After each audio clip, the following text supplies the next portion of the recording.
कहानी की शुरुआत होती है। कहानी में हमारी मुलाकात सनवू से होती है, जो एक बहुत ताकतवर मुजरिम सरगना कांग के लिए काम करता है। वो एक बड़े होटल का इंतजाम देखता है जो उसी संस्था का हिस्सा है। सनवू का काम है वहां पर हर हाल में अनुशासन बनाए रखना, और वो इस काम को बिना कोई सवाल किए पूरी सख्ती से निभाता है। उसके अंदर एक ठंडी सी बहादुरी है जो उसे बाकी सबसे अलग खड़ा करती है, और यही उसकी सबसे बड़ी पहचान बन चुकी है। एक रात कुछ बदमाश लोग होटल में देर से आ धमकते हैं, और जब उन्हें जाने को कहा जाता है तो वो साफ इनकार कर देते हैं। वो बहस पर उतर आते हैं और छोटा मोटा हंगामा शुरू कर देते हैं। होटल का स्टाफ घबराकर सनवू को बुला लेता है। वो शांति से आता है और उनसे कहता है कि होटल बंद हो रहा है तो वो चले जाए। जब वो नहीं मानते तो सनवू बिना कुछ बोले उन पर टूट पड़ता है और सबको पीट पीट कर बाहर फेंक देता है। उसी रात सनवू अपने सरगना कांग से मिलता है, जो एक बड़ी मुसीबत को लेकर परेशान है। वो बताता है कि जिन बदमाशों को सनवू ने आज पीटा है वो असल में एक दूसरे गिरोह के आदमी है,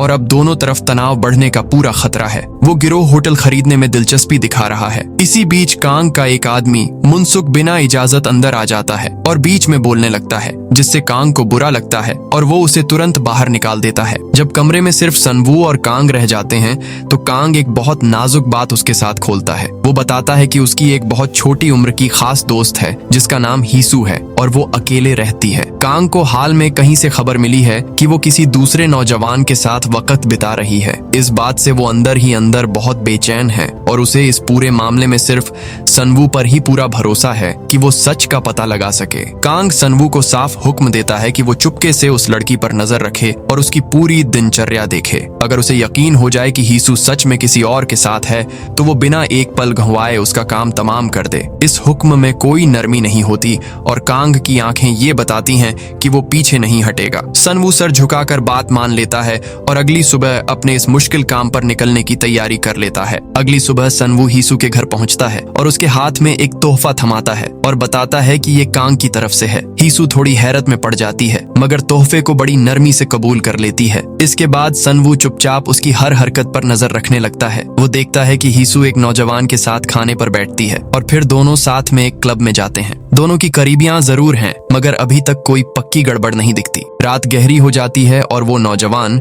हीसू को उसके घर के दरवाजे पर छोड़कर वहां से चला जाता है। ठीक उसी वक्त हीसू की तेज नजर सनवू पर पड़ती है, जो थोड़ी दूर से उस पर नजर रखे हुए है। वो कुछ पल के लिए ठिठक जाती है और उसे देखती है, फिर बिना कुछ बोले अंदर चली जाती है। इसके बाद सनवू का फोन बजता है और मुनसुक की आवाज आती है। वो एक बहुत परेशान करने वाली खबर सुनाने के लिए फोन कर रहा है, जो हालात को और खराब बना देगी। मुनसुक बताता है कि जिन बदमाशों को सनवू ने कल पीटा था वो दरअसल बेक नाम के एक बड़े और खतरनाक सरगना के आदमी थे। बेक बहुत दिनों से इस होटल को खरीदने की कोशिश में लगा है, मगर सनवू हर बार उसकी हर पेशकश ठुकरा चुका है। अब मार खाने के बाद बेक और भी ज्यादा भड़क चुका है। मुनसुक शिकायत करता है कि बेक बार बार फोन करके बातचीत करना चाहता है, मगर सनवू टस से मस नहीं होता। उसके लिए अपनी शान सबसे ऊपर है। वो दोनों बात कर ही रहे होते हैं कि तभी बेक का एक और फोन आ जाता है। इस बार सनवू फोन उठा लेता है और ठंडी नफरत भरी आवाज में साफ कह देता है कि अगर बात करनी है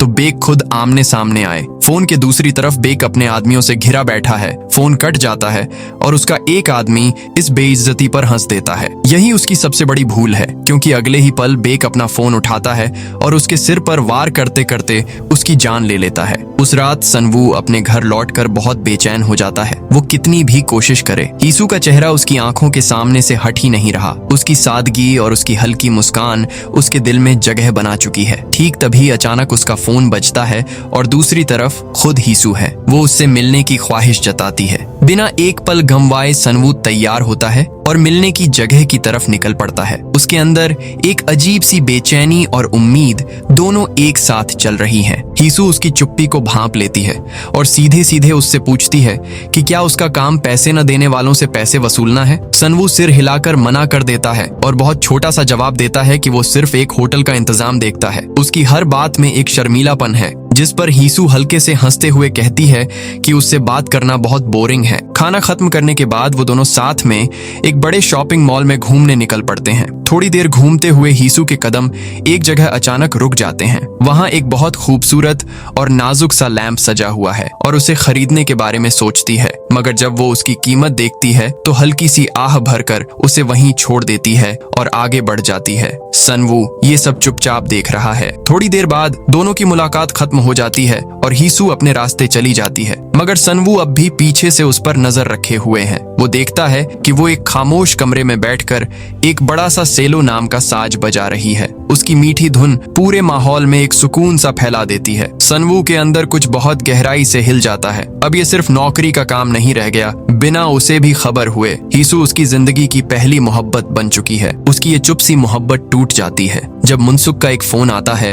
वो बताता है कि बेग खुद अपनी सेना लेकर होटल पर आ पहुंचा है और सनवू से बात करना चाहता है। सनवू फौरन वहां पहुंचता है और देखता है कि बेग बड़ी नरमी और मीठी बातों से मामला संभालने की कोशिश कर रहा है। वो कहता है कि पूरी बात एक बड़ी गलतफहमी थी और उसे अब पीछे छोड़ देना चाहिए, मगर सनवू बिल्कुल भी उसकी मीठी बातों में आने के लिए तैयार नहीं है। सनवू बहुत तेज आवाज में उसे कह देता है कि यहाँ कोई गलतफहमी नहीं है। बेग ने खुद अपने आदमी को उसे डराने के लिए भेजा था। उसके शब्दों में इतनी सख्ती है कि माहौल एकदम भारी हो जाता है। वो साफ बता देता है कि उसे किसी भी हाल में डराया नहीं जा सकता और वो पीछे नहीं हटने वाला। ये कहकर वो पलटकर वहां से चला जाता है और बेग गुस्से में अपने दांत पीसते हुए वहीं खड़ा रह जाता है। ये बेइज्जती उसके दिल में गहरा घाव कर देती है। इसके बाद सनवू सीधा उस जगह की तरफ बढ़ता है जहां हीसू अक्सर अपना साज बजाने आती है। वहां पहुंचकर उसकी नजर फिर से उसी नौजवान पर पड़ती है जो हीसू के साथ बैठा है। अभ्यास खत्म होने के बाद वो नौजवान अपनी गाड़ी से हीसू को उसके घर तक छोड़ने जाता है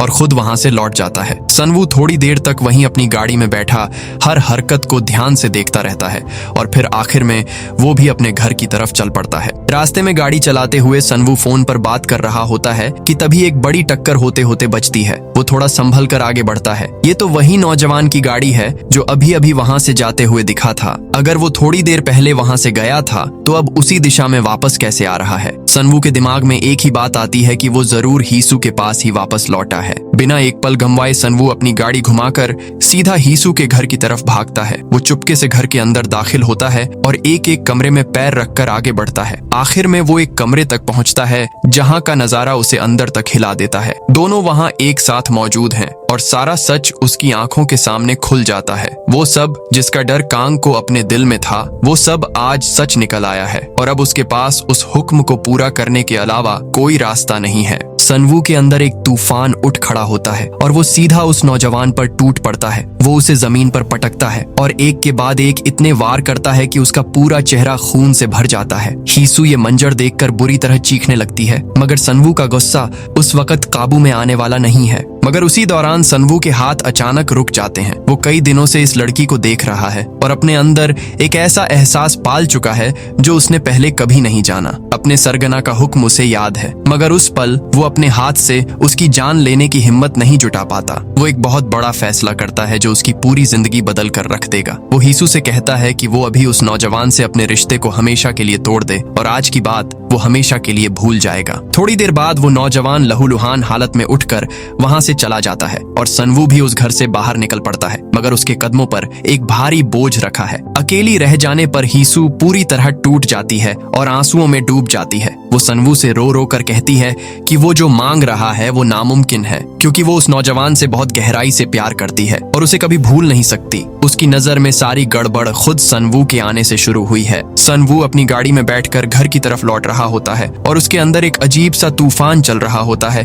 तभी अचानक कुछ आवारा लड़के उसे रास्ते में घेर लेते हैं और उस पर हमला बोल देते हैं। ये उसके लिए एक चिंगारी की तरह काम करती है और उसके अंदर दबा हुआ सारा गुस्सा एक साथ फट पड़ता है। वो एक एक करके सबको धूल चटा देता है और अपनी सारी भड़ास उन बेचारे लड़कों पर उतार देता है। पार्किंग में जब वो थोड़ा शांत होकर खड़ा होता है तो बेग का एक आदमी मुसांग उसके पास आ जाता है। वो बहुत ठंडी आवाज में समझाने की कोशिश करता है कि सनवू को बस एक छोटी सी माफी बेग से मांगनी है और सारा मामला हमेशा के लिए खत्म हो जाएगा। बेग अपनी नाराजगी भूल जाएगा, मगर सनवू अपने उसूलों के आगे किसी की एक नहीं सुनता। उसकी शान उसे झुकने की इजाजत नहीं देती और वो मुसांग को साफ कह देता है कि वो अपना रास्ता नापे और उसके सामने सामने से हट जाए। इसी बीच कांग अपने सफर से वापस लौट आता है और सीधा हीसू से मिलने उसके घर पहुंचता है। इस बार हीसू उससे बहुत रूखे तरीके से मिलती है और मुंह से एक भी लफ्ज बोलने से बचती है। कांग बहुत तेज दिमाग का आदमी है और वो फौरन भांप लेता है कि कुछ बहुत बड़ा गड़बड़ है। वो हीसू को बताता है कि उसे उसमें एक बात हमेशा से पसंद रही है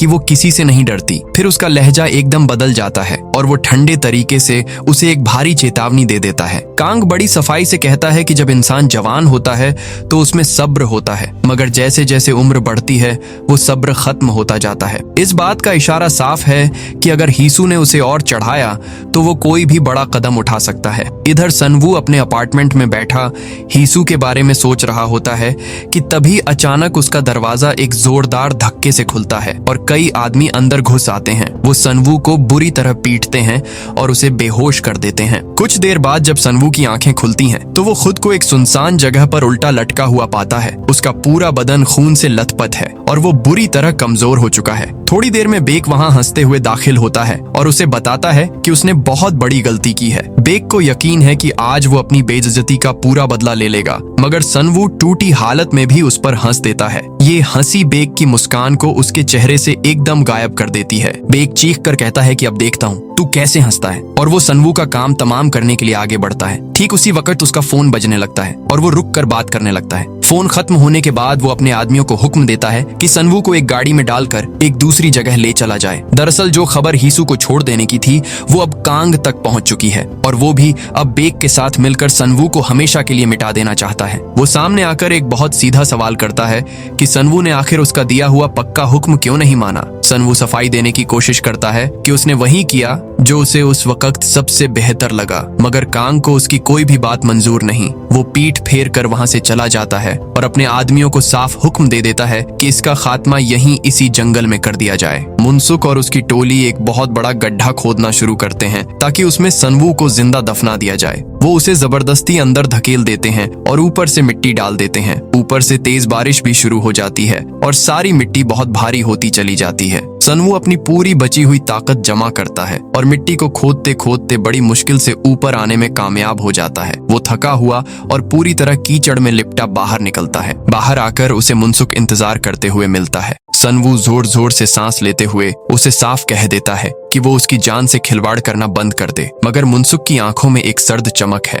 जो कुछ नहीं बताती। वो चुपचाप उसकी तरफ एक फोन बढ़ा देता है और बताता है कि 15 मिनट में कांग खुद फोन करेगा और वो जो चाहे उससे कह सकता है। सनवू फोन हाथ में लेता है और एक झूठा दिखावा करते हुए बात करने का नाटक शुरू कर देता है। जब वो नाटक खत्म करके फोन वापस लौटाता है तभी मुनसुक की नजर फोन पर पड़ती है और उसे झटका लगता है, क्योंकि उस फोन में तो असल में बैटरी ही नहीं है, यानी कांग ने कभी कोई फोन ही नहीं किया था। इससे पहले कि वो कुछ कर पाए, सनवू बिजली की तेजी से उसकी हथेली से बैटरी छीनता है और उसे पूरी ताकत से सीधा मुनसुक के चेहरे और आंखों पर मार देता है। वहां मौजूद बाकी आदमी हैरत में पड़ जाते हैं और अपने हथियार निकाल कर सनवू पर टूट पड़ते हैं, मगर सनवू के अंदर मौत को झेल कर लौटने वाले शख्स का एक अलग जुनून है। वो बड़ी सफाई और बेरहमी से एक एक करके सबको खत्म करता चला जाता है। खून की एक बड़ी लड़ाई के बाद वो अकेला खड़ा बचता है और अपनी जान बचाकर वहां से भाग निकलता है। उसकी हालत बहुत खराब है, मगर उसके अंदर बदला लेने की एक नई आग जल चुकी है।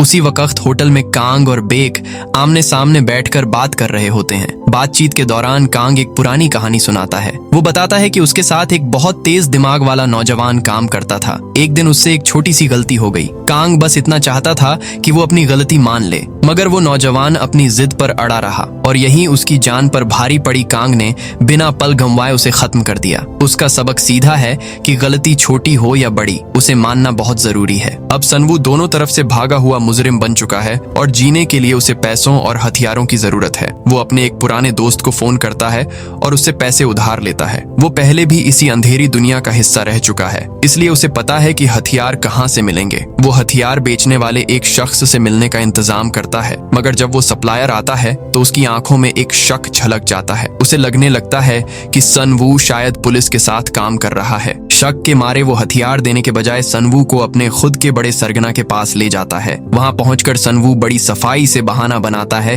कि वो कांग के कहने पर आया है और सामान लेने के लिए यहाँ है। थोड़ी नोक झोंक के बाद सप्लायर मान जाता है और उसे एक बहुत ताकतवर पिस्तौल थमा देता है। वो उसे उस हथियार को खोलना, जोड़ना और सही से इस्तेमाल करना बड़ी बारीकी से समझाता है। सनवू ध्यान से हर बात याद कर लेता है, मगर उसी दौरान सप्लायर का सरगना पीछे से चुपचाप होटल पर एक फोन कर देता है ताकि सनवू की कही हुई बात की पुष्टि की जा सके। फोन पर उसे सारी सच्चाई पता चल जाती है कि सनवू ने झूठ बोला है और वो कांग के लिए काम नहीं कर रहा बल्कि खुद उससे भाग रहा है। दूसरी तरफ से उसे साफ हुक्म मिल जाता है कि सनवू को उसी वक्त वहीं खत्म कर दिया जाए, मगर सनवू भी कोई कच्चा खिलाड़ी नहीं है। उसकी तेज नजर और तेज दिमाग हवा में ही खतरे को भांप लेते हैं। इससे पहले कि वो लोग उस पर हमला कर पाए, वो पहला वार खुद करता है। वो उसी पिस्तौल का इस्तेमाल करता है जो अभी अभी उसे उन्होंने दी थी और बड़ी सफाई से एक एक करके कमरे में मौजूद हर शख्स को जमीन पर लिटा देता है। कुछ ही पल में वो कमरा खून से रंग जाता है और वो अकेला खड़ा बचता है।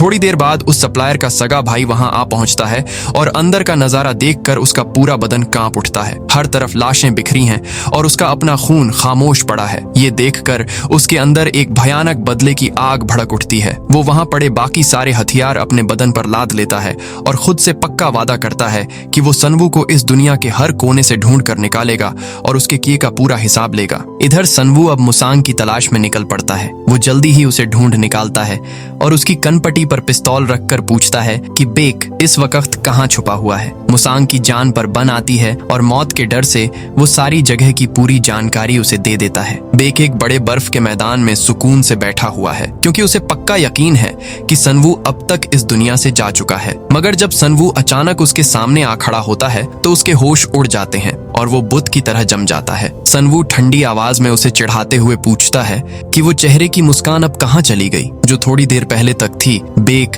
जल्दी से खुद को संभालता है और अपनी बातों से मामला घुमाने की कोशिश करता है। बेक धीरे धीरे उसके करीब आता है और कहता है कि वो दोनों एक ही धंधे के आदमी हैं और जो कुछ हुआ उसे बस एक बुरी बात समझकर भुला दें। बुरी यादों को कब का माजी बनाकर आगे बढ़ जाना चाहिए। सनवू ठंडे लहजे में जवाब देता है कि यादें तो भुलाई जा सकती हैं मगर उन्हें देने वाले सजा से नहीं बच सकते। बेक अचानक एक चाकू निकालकर उसके पेट में उतार देता है। दर्द से बेहाल सनवू फिर भी अपनी पिस्तौल उठाता है और सीधा उसके सीने में गोली उतारकर उसका काम तमाम कर देता है। बेक का काम तमाम करने के बाद सनवू घायल हालत में लौटता है।